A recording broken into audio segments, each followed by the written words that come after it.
Welcome to the deep dive.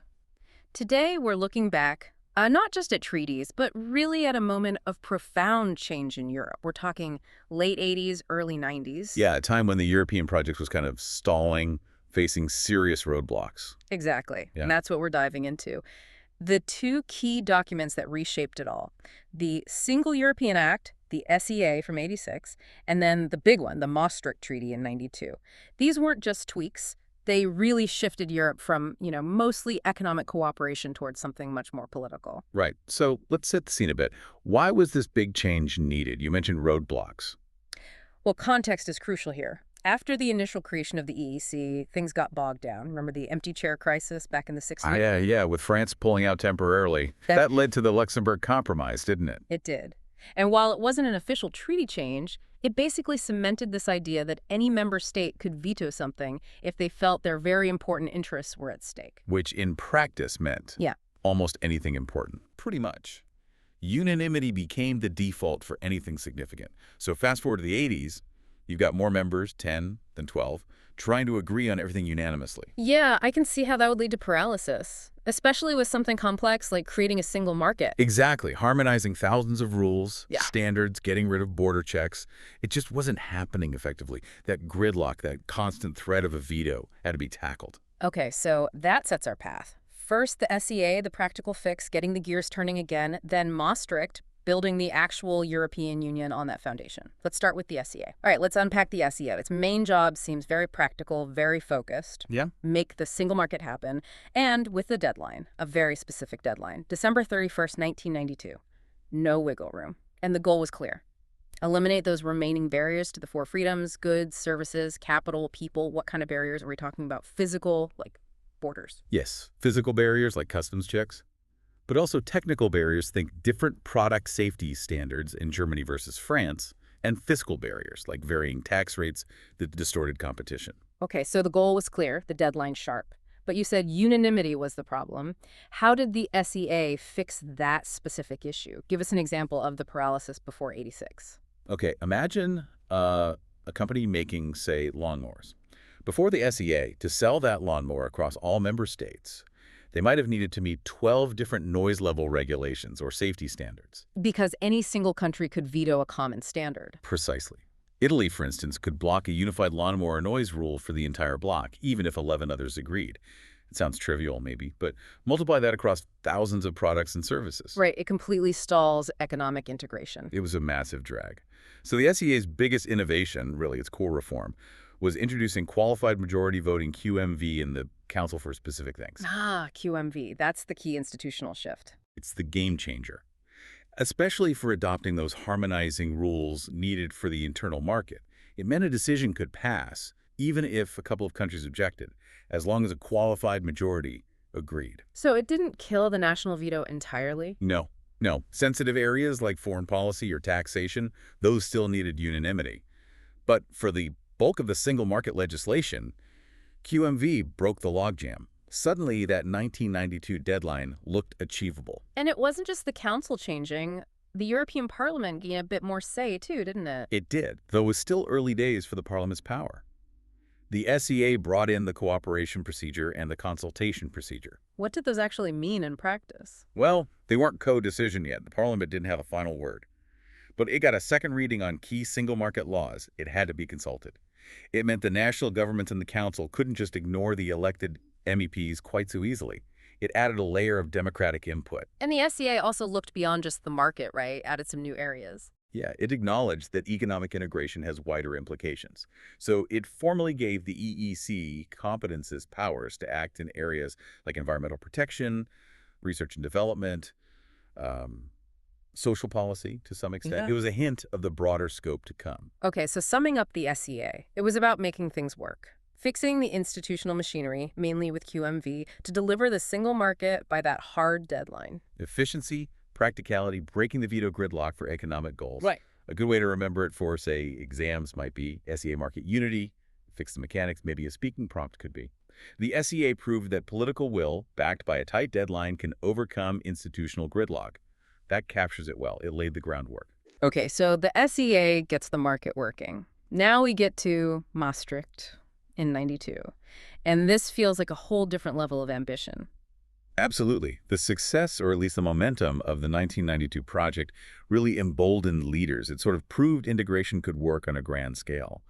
The thinking became, if we can share a market this deeply, maybe we can build a shared political future too. Yeah. And this is where the big name change happens. From the European Economic Community, ECE, to the European Union, EU. That's more than just branding, isn't it? What message did that send? Oh, it was hugely symbolic, but also substantive. It explicitly signaled that this project was no longer just about economics. It was becoming a political entity. Foreign policy, justice, citizenship. These were now formally part of the structure. Yeah. It was a massive step up in integration. A move towards the union. But that ambition required compromise, you mentioned. A huge amount of compromise. To get all member states, with their different histories and sensitivities, to sign up to this union, they had to create a pretty unique structure. This is where we get the famous, or perhaps infamous, 3 pillars. Right, the pillars. This is crucial to understand how the EU worked then, that balance between shared power and national control.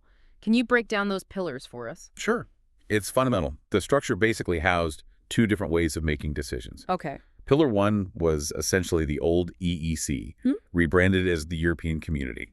EC.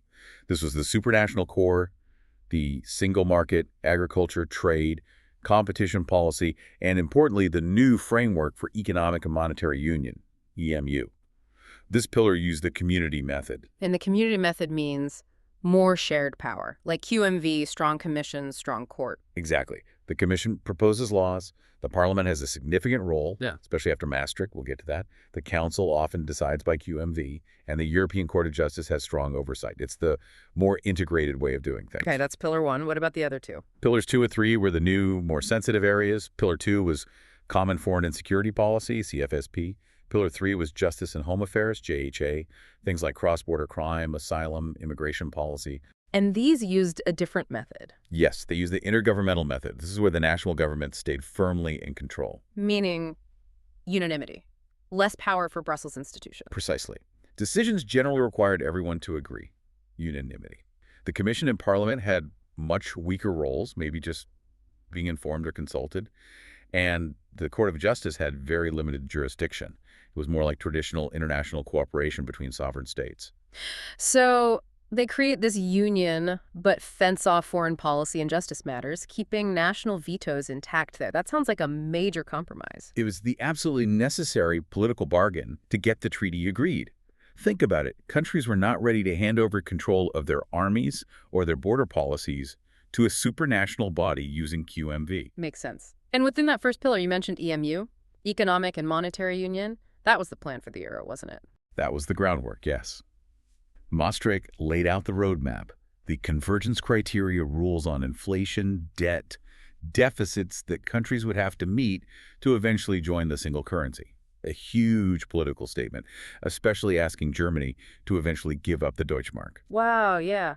And what about for ordinary people? Did Maastricht change things directly for citizens? It did, significantly, and introduced a whole concept of union citizenship. EU citizenship. What did that actually give people? Well, automatically, if you were a national of a member state, you were also a citizen of the Union. This came with specific rights. The right to move and live freely anywhere in the EU, the right to vote and stand in local and European elections wherever you lived in the EU, even if not your home country. So it created a kind of shared identity layer on top of national citizenship. Exactly. A tangible link between the individual and the new union. And linked to that was the principle of subsidiarity, which Maastricht formally wrote into the treaty. Subsidiarity. That's about where decisions should be taken, right? Closest to the citizen? Yes.